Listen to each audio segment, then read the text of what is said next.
Welcome to Coffee and Talk Radio. I really have a burning issue on my mind about talk radio and popular segments like the ones that you hear on mainstream talk radio, like Mark Levin's talk radio show.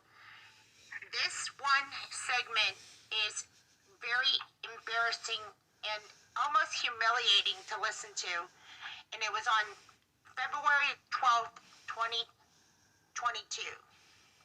And I have here Paul on the radio segment here with me, and he's going to tell you what happened. And I listened to the audio podcasts, and it was just humiliating how Mark Levin tore into him, and it was, well, I'm just going to let Paul talk about it himself, and about the segment, about the questions, about Ukraine. We all know that he's a pro-Ukraine. He has a pro-Ukraine position, and you had a more different slant to it. So just tell us what happened. Well, Jenny, I call it his radio program because I listen to Mark. And I know he's kind of a shock jock on the radio. He tries to be the Don Rickles of political commentary, constantly makes fun of people and actually pulls these false deep for plastic surgery or any characteristic of somebody. And apparently there's an audience out there that loves to hear somebody who yells and screams everything out and cuts people down, their physical capability and so forth. So I kind of knew that I was going to, if I got on the air, be dealing with that kind of, I call it a shtick or an act, and I call it an act because apparently he makes a lot of money doing this, and there's an audience out there that likes to hear people. It's kind of like the Jerry Springer of talk radio, but I call it the Do you think that's a stand-up? That's like his way of like propping up his radio show? Ratings, yeah. Okay. I mean, he has to do something to make himself stand out that he's different. And he can't do it basically on his intellect. And this is conservative talk radio. This is supposed to be the more serious side of politics, right? Okay. Okay. Exactly. I mean, Michael Savage operated much the same way. He insulted a lot of times people that called in, threw them off the air. I mean, this is like the Jerry Springer or Don Rickles of talk radio, really, is what I suspect. So you call him up and you try to talk about a serious subject like Ukraine, and start yelling over top of you and carry on in a foolish way and prevent you from saying what you want to say. He'll call you a curse word, schmuck or whatever, and I guess he thinks that this rating is with the audience that listens to his program. See, boy, old Mark did you hear the way he talked to that guy that tried to call in and give a different point of view or additional information about the Ukraine crisis? Oh, Mark tore into him, calling him an a-hole and a schmuck and just wouldn't let him speak. Boy, wasn't that just amazing. Another great show. Well, in a perverse way, Mark is an attorney, so he's well schooled in these tactics, that attorneys sometimes use to try to win cases. They can't win on the evidence or on the facts, then they go into the insult mode, and they try to do it emotionally. So Mark has been schooled in those tactics. He's well practiced in those, apparently, and he used them. And after listening to the podcast, after I got off the air and I heard it again a second time, I mean, I just laughed because it was hilarious how he made a fool out of himself. In my opinion, he didn't make a fool out of me. I hardly got a chance to talk. I hardly got a chance to get a few words in here and there. And even then, I made really good points. Especially when I asked him, Mark, do you want to start a war? Nuclear war with Russia? He totally lost it. Oh, yeah, he really did. He shut you down. Question Well, he could not answer, and when he couldn't answer, he just went wild, calling me even after I hung up. I could hear him ranting and raving for 5 minutes after that, and even every day since then, he's been talking like about the Ukraine, like almost like a person who has committed a bad act tries to rationalize it day after day, saying and thinking that they rationalize it enough, they can make it go away, they can make it all right, they can make it sound reasonable. Because every day he's been ranting and raving about the Ukraine. I'm sure that my call has a lot to do with stimulating him to try to rationalize his position, which is really based on a very thin knowledge of the Ukraine. I don't think Mark Levin has really an in-depth knowledge of the Ukraine situation at all. No, it didn't seem like that at all. In fact, just for the listeners that are listening. I mean, he doesn't understand the context of World War II and the history of Ukraine and Russia or anything. That was evident. He was just an emotional rant about how he's pro-American and all he cares about is that America wins all the time. And in other words, heck with the golden rule, heck with the Constitution, heck with the Ten Commandments. I just care about America winning. I don't care anything about Russia. In other words, his position was we can do what we want in our hemisphere, but them Russians can't do what they want with countries on their border. We're the big dogs over here, and even though they're the big dogs over in Europe, they can't do what we do. They can get away with it because I'm Mark Levin and I'm going to yell and scream and stop and hold my breath and carry on. Well, I thought it was hilarious and how much he made a fool of himself on the air. He tried to make a fool out of me, even by cursing me and calling me a name, but he only ended up making a grand fool out of himself, in my opinion. You know? I just wanted to say that I listened to that segment and I was astonished that he called you an a-hole and that he called you a schmuck, and I never... Listen, everybody in talk radio, conservative or liberal, no one has the right to call you those kind of names over the air. And, you know, when it happens, this makes for good talk radio because this makes our talk segment even that much more important and relevant. And, you know, I have been on talk radio before, and I've listened. I've been on the call screeners end of it, listening and waiting to talk to the talk show host on Sean Hannity's show or in Mark Levin's talk show.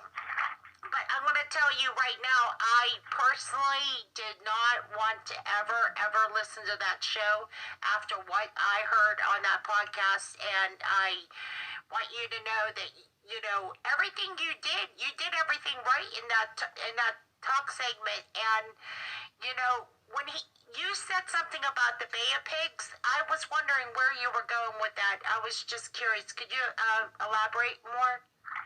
Well, the Bay of Pigs had to do with Cuba, and basically when the Russians were going to put missiles in Cuba, we didn't give it armament about their sovereignty. Because according to Mark, Ukraine has the right to do anything it wants. It's its country. Well, Cuba apparently didn't have the right to do what it wanted in 1962 because it was in our hemisphere, 90 miles from our coast, and by God, we were going to take them out. In other words, the standard we use was what we call the Monroe Doctrine, which means that we can go into any country and overthrow the government if we have to. And we've done that in many countries in Latin America. And I was trying to, of course, bring that out. How can we have one standard for us and then demand that nobody else can do what we do? And of course, he knew. See, the one thing, Jenny, his call screener puts up there what I called in about. And if he thinks he cannot defend it, and the Monroe Doctrine was one thing he could not defend, then that's why he came on hostile. The first thing, I tried to compliment his show, and the first thing he said in a loud, angry voice was, "Prove it!" It's like that. Yeah. He says that when you call up a show and say, I like listening to your show, I listen to your show, I'm a loyal patron or listener and all, and he yells at you, "Prove it!"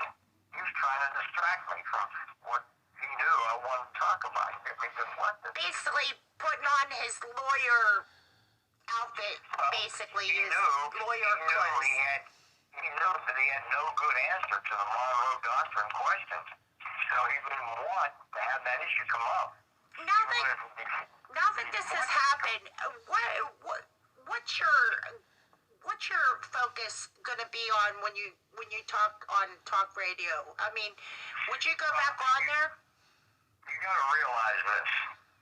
You got to wonder whether this is an act like the Jerry Springer Act or the Don Rickles, and in real life maybe he's not that way. This is just what he does to make a lot of money. Because think about it, Hannity's a nice guy. George Norrie on AM Coast to Coast is very considerate. He's beyond nice. He's a prime example how talk radio should be. He's very, very considerate to his calling guests. He gives them time. He never insults them. And then you had Michael Savage, who was a shock jock, insulted people. And perhaps Mark Levin noticed that Michael Savage was making a lot of money being a nasty person on the radio to his callers. And he may have decided, hey, if he can make that kind of money, I can too. And he may have decided to work up an act like that on the, like Howard Stern, is noted for being a shock jock. And he makes, what, $90 million a year? I mean, there's an audience out there apparently in America that loves this, like the Jerry Springer show. They love to see or hear chaos, and insults. It's like they like to be beaten up. Yeah, I can see a couple of women pulling their hair over some guy. I mean, most of us, we find that pretty repulsive. But there's apparently a lot of people who tune into that kind of thing. And there's a lot of people that tune into Michael Savage to hear him throw some caller off, get out of here, you dummy. And now Mark Levin has adopted that tactic, and he thinks it's working for him. Oh yeah, that's totally him. That's totally him. Because people tune in just to hear him insult somebody, and I happen to be the one that he picked. If you give an opening, unless you put the call screen and say, oh, I just love Mark, and I just want to tell him how much I love him, and I just want his perspective on it. If you're just on bended knee and throwing bouquets at him all, then they'll put you on. You'll have that on the reader board. Here's an admirer, and Mark will be like, oh, well, thank you for calling in. I'm just a humble guy doing what I do for America. And then when somebody else calls in like me that wants to actually debate something with them or add information, oh, boy, now he has an opening to do the insult game. You see how that works? Yeah. 1 minute, he's a nice guy. The next minute, he thinks he has an opening to just tear into somebody and throw him off his radio program. You see what I mean? Yeah, that's almost like a Michael Savage move. It's kind of like good guy, good cop, bad cop act. It's like a Charlie Chaplin movie on the air almost, Yeah. And this is, so he orchestrates this. It's like a stick, a play. A routine that he's worked up. Boy, I really topped my ratings now with that act. I was a good guy for that little lady that admires me. But when that other guy came on, that Paul Globe, God, did I stick it to him, man. I called him everything but a child of God on there. And my audience is loving it. You showed that guy, out there, he disagreed with the great Mark Levin. Oh, my God, that he threw him off the radio. Told him an a-hole and a speck. And boy, the ratings just go up, and the money, the advertiser is paying more money, and the checks roll in, Huh. I mean, that is sad to say. Bottom line, it's usually about the money. If he wasn't making big money insulting people, he probably wouldn't do it. I just have a question. It's off topic, but what is going on with Joe Rogan? Did you hear about this? Yeah, I heard a little bit, but I'm not exactly up on that. I heard okay. that he got into got sideways in the system somehow. But I don't know enough about it to really talk about it. Okay. Sorry. So basically, as a wrap-up, as we wrap this segment up, I just wanted to say that what I heard on talk radio and what I despise about conservative talk radios, it's becoming, it's forcing conservatives, real good, decent conservatives, to have no choice in the voice of conservative radio, okay? And to turn to what? To turn to what? Because they don't want to turn to liberal talk radio. They've turned it into a carnival act, okay? There's a little bit of truth, a little bit of this, a little bit of sugar and spice in it, but there's a whole lot of vinegar. And they found out, beyond all they advertise this tier lot is that Mark Levin or Hannity or Savage or anybody else delivers a large audience to hear their message, to buy their product. They really don't care how you do it.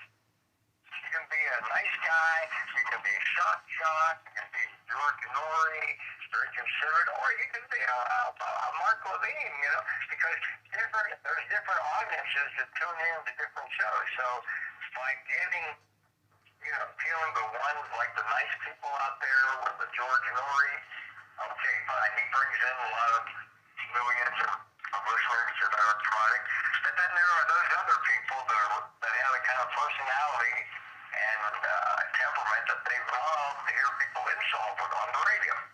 So they'll tune in to Levine or Michael Sabbath. But the advertisers don't care as long as they get that large audience listening to their advertisements. Then they write these guys the big checks. I mean, if you knew how much Mark Levine makes every year for doing this, you know, I mean, let's put it this way, he makes a way load more money than that guy, that nice guy who's working at McDonald's or in the grocery store packing the groceries. By being a real jerk on the radio, he's raking in many millions a year. But what I want you to know is the average conservative American that has children that are in the military don't want to send their kids to Russia or Ukraine or the border, are thinking they don't want to listen to Mark Levin or Sean Hannity if you're going to support this war, whatever scenario that's about to take place over there. Now, I heard that Sean Hannity is supporting you a way out of this. Okay, so that's a bonus. Well, let me put it this way. Mark Levine, my next question would have been, what exactly do you want to do, Mark? He has no answer. In other words, what exactly are you going to do about Russia and Ukraine having their little neighborly fit, so to speak, about the border? What exactly do you intend to do? Do you intend to send 100,000 American troops there, start World War III, or run around and hold your breath and stop?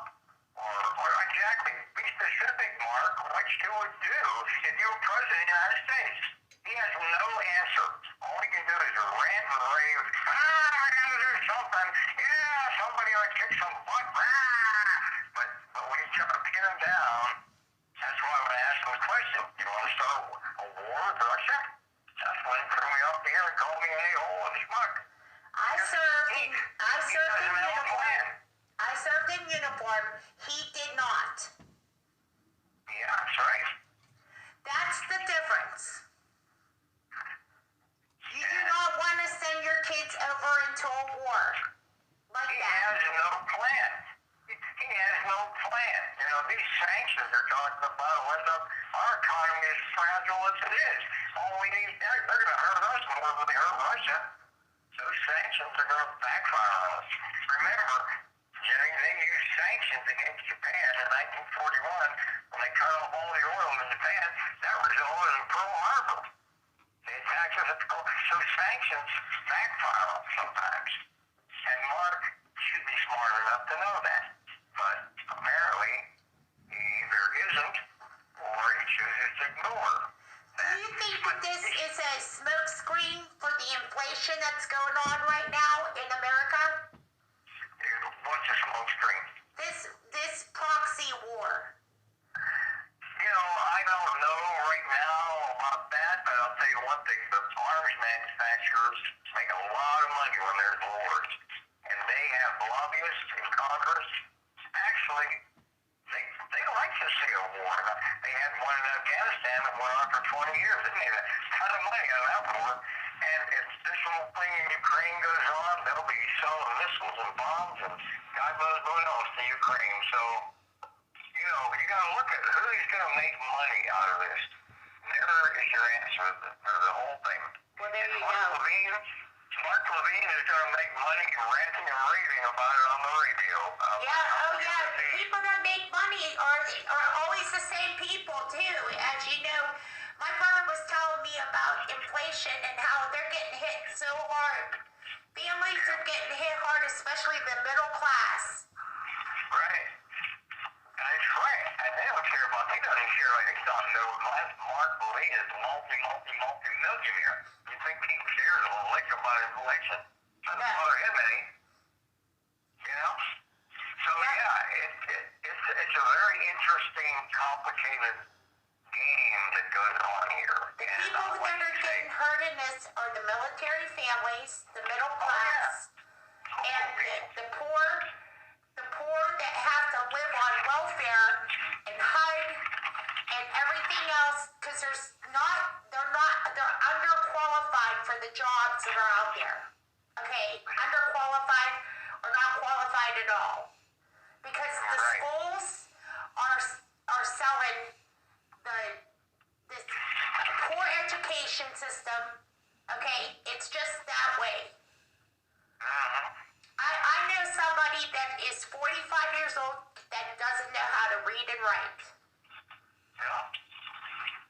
Well, okay, all this along without reading and writing, I guess they figure they can get through the rest of their life without it. I don't know. I'm just saying it's a poor education system when you have generational welfare and you have this chronic education problem. The only thing that's important is the LGBTQ issues in the school system and Black Lives Matter.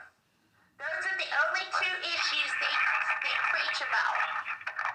Oh, yeah. If you can get those two issues together in school, you're going to get an A+ in school. And the thing is, God, if you talk about God in school, you're probably going to be expelled or probably most likely told to leave school. Right. You can't, I mean, it's so, everything is upside down. It's not the way it was when I was in high school. It wasn't the way, you at least were allowed to wear a cross on your, neck. You can't do that nowadays. So, everything's changed nowadays. And in Russia, they believe in traditional marriage. They got it right, okay? They got a society that has changed from their old former Soviet Union. You tell me who's going to win this. Exactly. You got it. They win the moral debate. They win the moral argument. America's losing the moral argument. We had 400,000 abortions due to the Jenny, one thing that I would have thought to Mark about that's true is America can only get strung out in so many directions. We got a wide open border, everything you just talked about, a problem, inflation, the schools, race relations. We have a problem with China. I want you to think about this. Now, if we get involved in yet another conflict over Ukraine, the Chinese are going to see we're distracted. They're going to start coming at us. The people in the Middle East and Muslims are going to see that we're distracted. They're going to start coming at us. Now, how many, the United States is a rich country, and that is a big armed forces, but how many ways can you be stretched before the rubber bands break? You're going to be stretched in Europe with the Ukraine-Russian situation. You're going to be stretched in the South Pacific with the Chinese situation. You're going to be stretched in the Middle East with the Muslim situation. You're going to be stretched at the border of the United States with the illegal alien. You're going to be stretched with the inflation, the COVID. The bad school system, the infrastructure. You know what happens after a while? The whole damn system, the whole country goes broke and collapses. We have over 200 military bases, well over 200 around the world. I call it when the bow breaks. When the bow breaks. Well, yeah. Well, it's expensive to support all that and to have all these conflicts.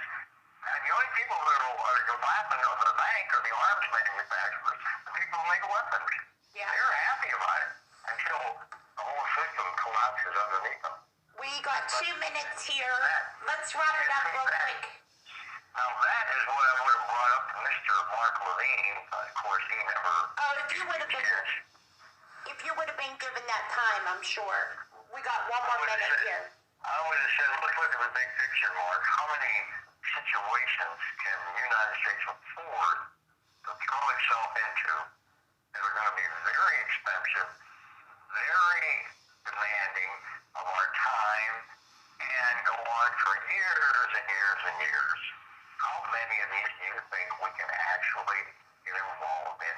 How many little border disputes? I mean, there's all kind of border disputes in Africa. I mean, there are all kind of wars and everywhere else in the world. Are we going to get in the middle of all those too and send troops and money and weapons and oh my God, rave about what's happening in Rhodesia?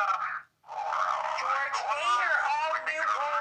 they're all the new world order. They had signed this covenant of many in November, and it's all part of the new world order. That's why they don't care what happens to America, because we lost our sovereignty when they ripped up the agreement that Trump had agreed to with Mexico and Canada.